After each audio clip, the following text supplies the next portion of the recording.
pertama saya ikut orang lah, dari kampung jadi ke Surabaya.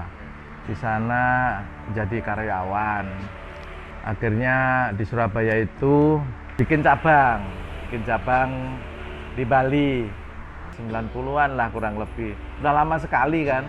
Dan di Bali itu nggak ada yang mau, orang disuruh ke Bali itu nggak ada yang mau. Yang mau cuma saya sama kakak saya. Jadi di Bali itu memang di sini sudah ada perusahaan juga. Nah, perusahaan itu namanya Cash Credit. Cash Credit. Jadi di situ bidangnya juga di elektronik sama furniture juga. Nah, jadi di sana jadi apa ya? Jadi sales saya. Jadi sales, terus jadi mekanik juga untuk TV-TV itu, pemasangan TV ya. Rencananya kan ya namanya kita apa ya, kerja kan pingin gaji yang lebih. Nah, kalau kita kerja ikut orang aja gajinya kurang gitu. Jadi untuk anak istri nanti apa gitu. Mumpung saya masih muda, jadi saya mengundurkan diri pada waktu itu. Saya usaha kecil-kecilan lah gitu, buka bengkel. Ada uang gaji saya kumpulkan ya, ada mungkin sekitar 50 jutaan waktu itu, lumayan banget. Jadi saya pakai usaha bengkel. Tak liatin kan, saya lihat aja di jalan-jalan ini bengkel itu selalu penuh dengan sepeda motor. Oh, ini kelihatannya peluang bagus gitu. Akhirnya saya buka bengkel sama cat motor gitu. Nah, di situ kan saya nggak bisa jalankan sendiri. Bengkel motor dan cat itu kan karyawan gitu. Dan saya nggak tahu mesin, nggak tahu ngecat motor juga nggak tahu, untuk mesin juga nggak tahu. Nah, akhirnya saya dibohongi sama itu anak-anak itu gitu. Akhirnya saya bangkrut juga itu situ. Bangkrut, usaha itu bangkrut. Akhirnya kembali lagi ke furniture. Akhirnya saya door to door, akhirnya keliling gitu. Kan saya sudah punya basic tembok pertama kali itu tadi, ikut PT itu tadi. Jadi saya door to door. Kenapa terus akhirnya remaja? Memang pada waktu susah. Jadi ngurus izin juga agak susah. Jadi kenapa namanya remaja?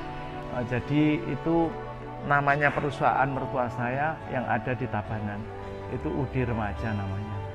Jadi karena saya kesusahan cari izin, bapak saya nggak usah susah-susah, ini pakai izin saya saja gitu. Untuk sementara pakai izin saya aja. Terus akhirnya lama kelamaan ada kemajuan, akhirnya saya ambil UDI Remaja itu. Dan saya dapat warisan dari orang tua saya, ya hanya itu aja, UDI Remaja. Akhirnya kita ketemu sama salah satu pabrik yang ya terkenal lah di Bali. Yang Amerikan kan sangat terkenal gitu, sangat terkenal di Bali. Jadi akhirnya ya mungkin dengar dari mana, terus Amerikan datang juga ke toko. Nggak mau, kita tetap nggak mau jualan Amerikan, tetap nggak mau jualan karena kita sudah ada kontrak. Tapi Amerikan juga nggak kenal lelah, balik lagi ke toko dan bolak-balik ke toko. Ya akhirnya juga luluh juga gitu. Karena memang waktu itu Amerikan memang sangat bagus dalam hati saya gitu.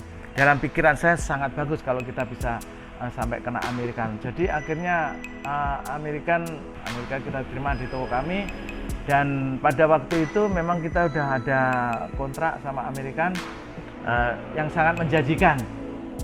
Jadi akhirnya ya hati kita ke Amerikan, terus terus sampai sekarang. Sampai sekarang ya tetap happy sama Amerikan gitu, American Pillow.